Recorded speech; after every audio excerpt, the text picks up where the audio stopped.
What's up, everybody? Welcome into Heartland College Sports. I'm Pete Mundo. We are so glad you're here as a part of the show, and we are getting set for the national championship game on Monday.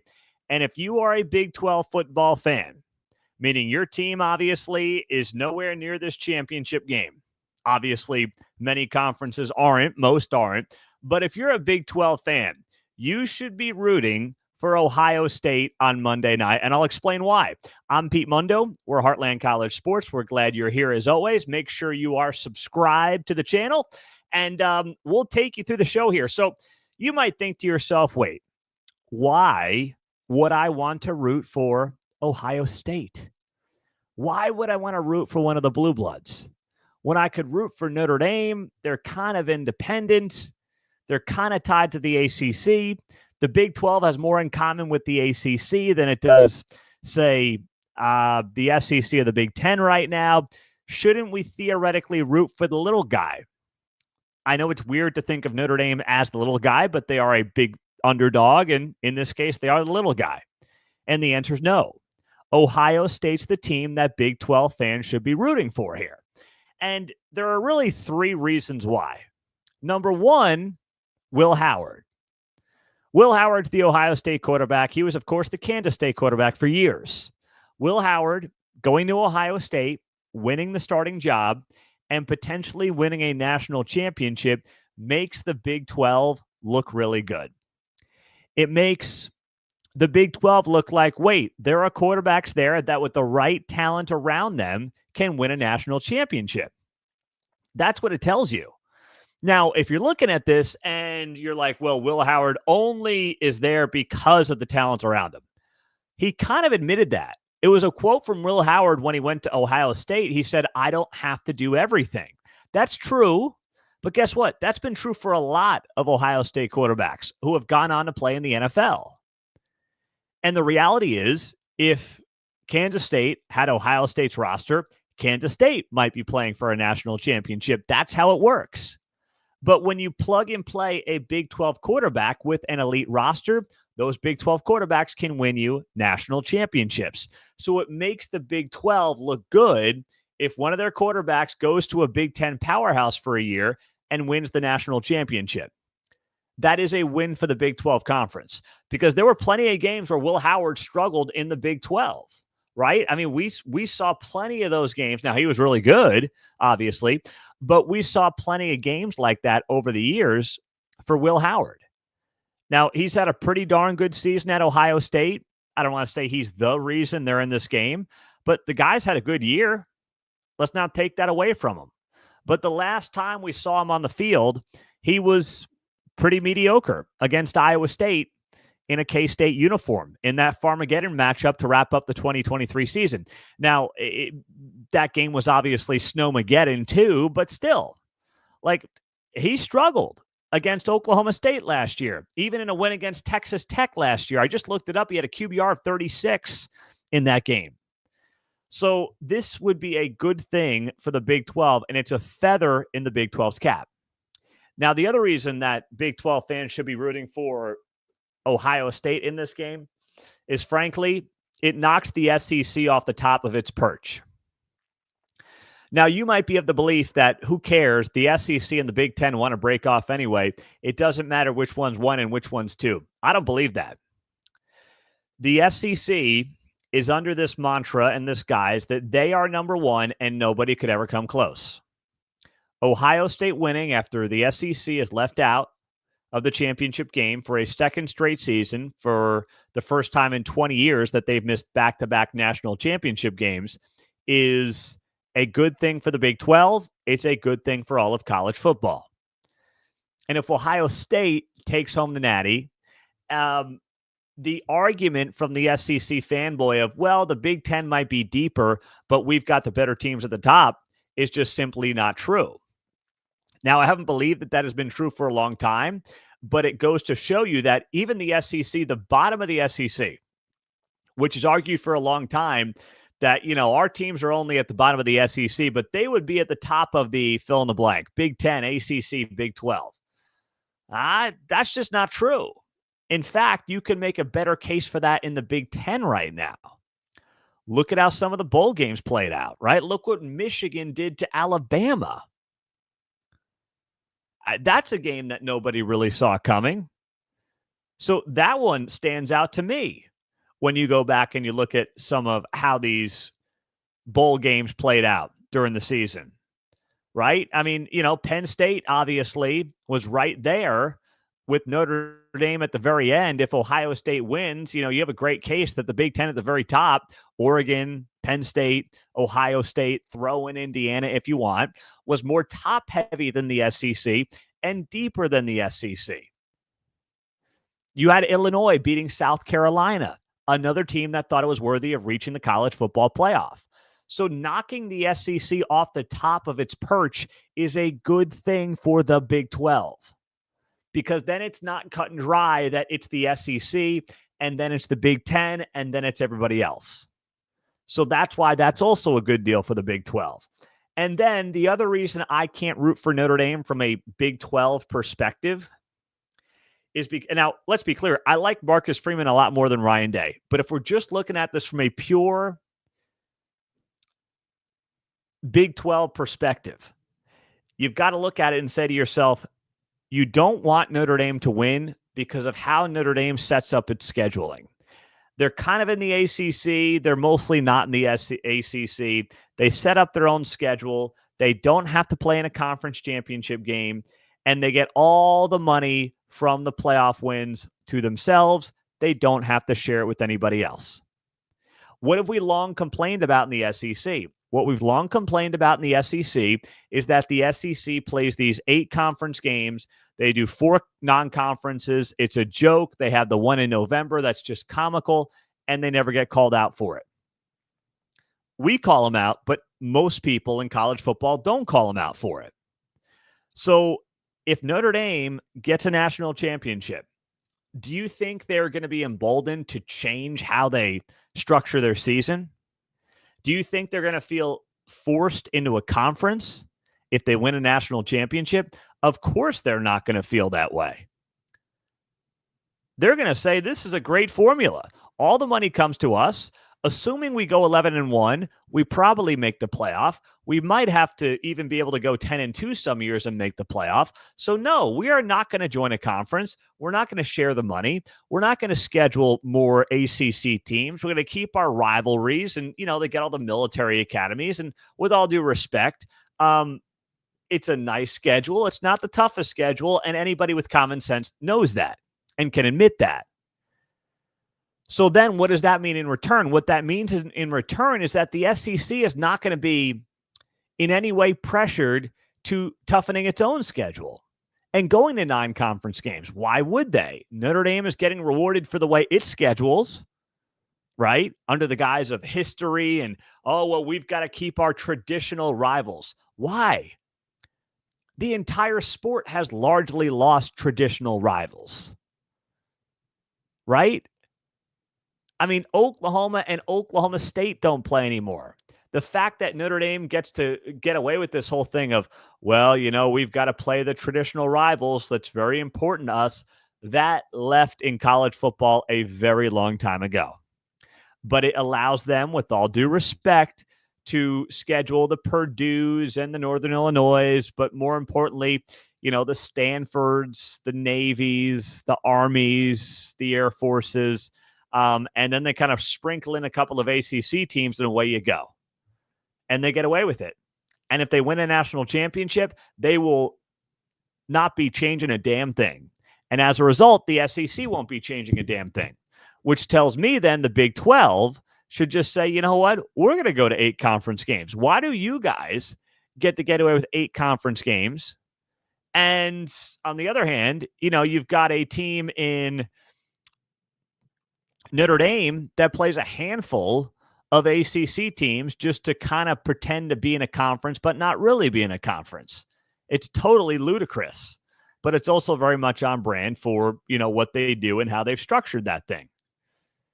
The Big Ten at least is playing 9 conference games. You give them that much, right?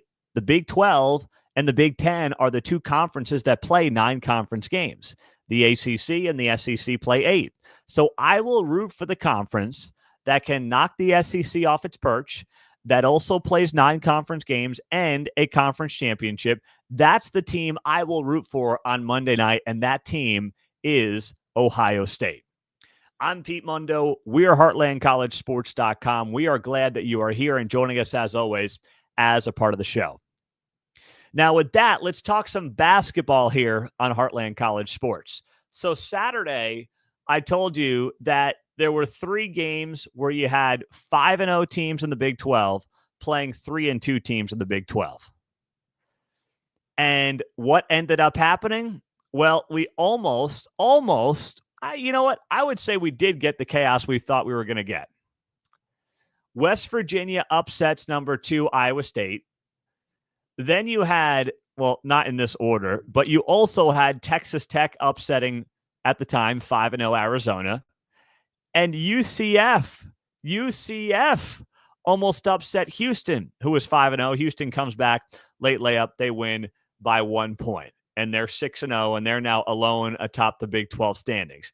But I said late last week, right here on the show, that you had to keep an eye on those 5-0 teams because they each played a 3-2 team in the conference. And what did we see the first 2.5, 3 weeks of Big 12 play? We thought we saw a clear separation at the top of the conference. And just when you get suckered in, and I was getting there, I was talking about it on the show. Once you get suckered into this world of thinking maybe the Big 12, and I still don't think it has the depth that it's had in recent years. There's some bad basketball at the bottom of this conference. But when you thought that top tier was really going to break down to 2, maybe 3 teams, suddenly things change. Suddenly now you've got, let's see, 1, 2, 3, 4, 5, 6, 7. You've got really 7 teams within a game or so of each other. And that is something that, we weren't sure we were going to get as of middle of last week. We thought this thing might be pulling away with Houston, Iowa State, and Arizona, and then maybe a Kansas in the mix as well. But now you've got 6, 7 teams, 8 teams right there in the thick of it as we get towards the back half of January. And that sets up for a thrilling 6 weeks or so of Big 12 basketball all the way through the Big 12 tournament, which, of course, is taking place in Kansas City in the middle of March. So Saturday had all the makings of maybe a ho-hum day, and instead, while the NFL playoffs were going on, we got some great chaos. All right? That's exactly what we got. And for West Virginia, you continue to be impressed. At least I continue to be very impressed with the backcourt. You think about Javon Small, and this guy has been all over the map, right? I mean, he's one of these guys that you're like, wait, he's still playing college hoops? Yeah, he's a senior. He's had himself a lengthy career, but he's capping it off in a very impressive way with West Virginia. East Carolina goes to Oklahoma State, now wrapping up his career at West Virginia.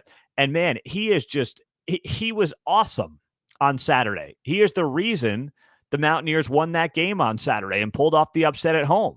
You only had one other player in double figures, but then you also had a defense that was tremendous.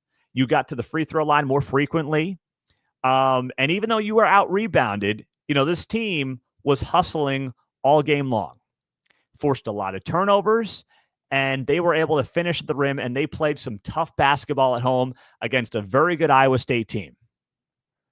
And that's what this game was about. But Iowa State clearly is now lacking some depth with the injury they're dealing with. So that is something that has to be, closely watched. They obviously got by Kansas earlier in the week, but now you're starting to see potentially some of the issues that Iowa State may be dealing with in the weeks ahead in the Big 12 Conference. Meantime, Houston having a comeback against UCF. That is not one I thought we were going to be talking about here. But listen, UCF has been sneaky good under Johnny Dawkins these first couple of years in the Big 12.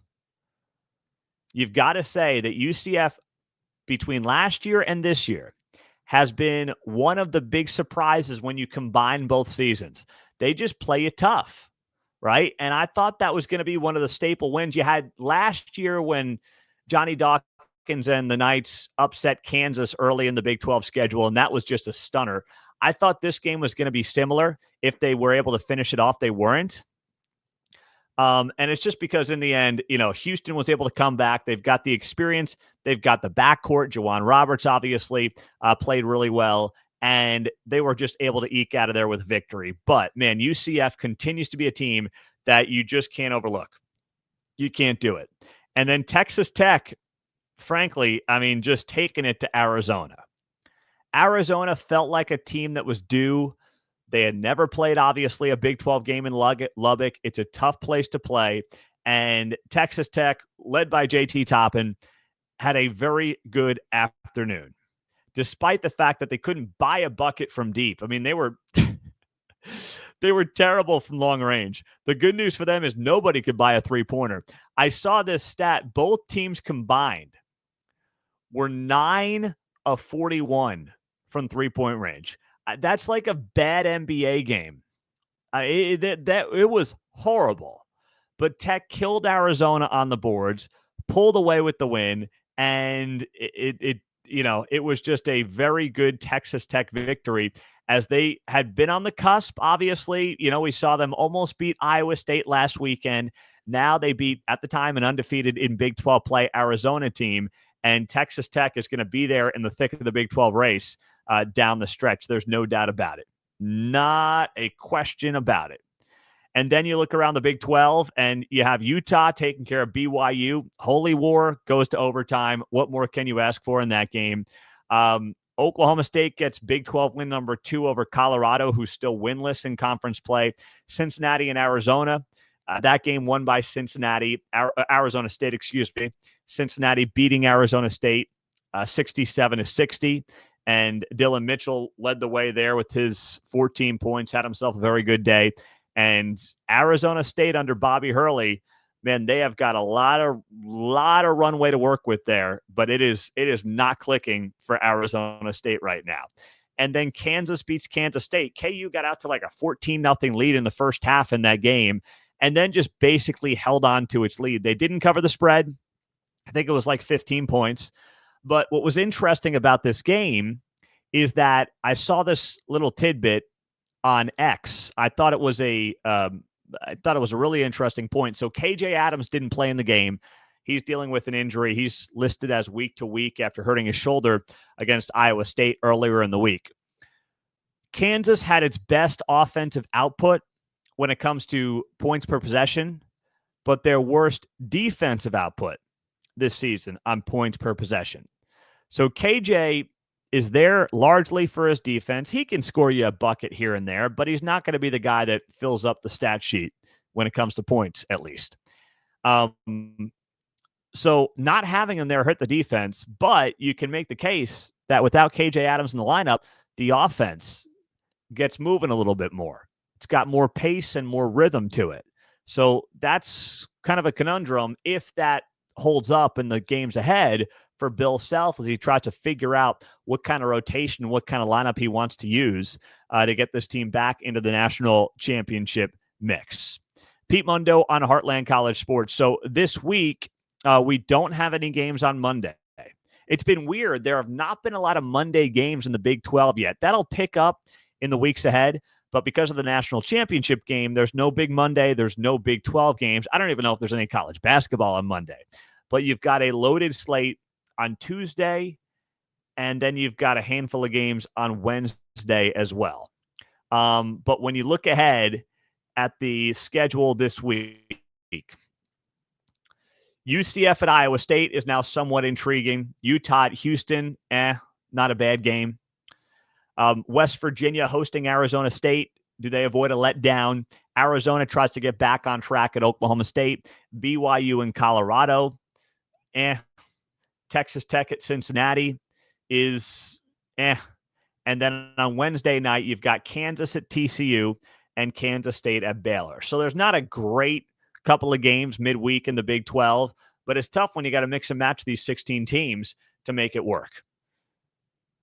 Jonathan writes, UCF basketball is underrated, so is Tech and West Virginia. Yeah, we saw Tech and West Virginia obviously pull off upsets on Saturday. UCF nearly did it, but those three games really defined what we saw this weekend in the Big 12. I'm Pete Mundo. We're Heartland College Sports. We're glad you're here. Make sure you are subscribed to the channel. Hit that thumbs up if you're on YouTube and drop us a 5-star rating and review, as always, on the podcast. We appreciate you guys. Have a great day. We'll talk to you soon, and go Big 12.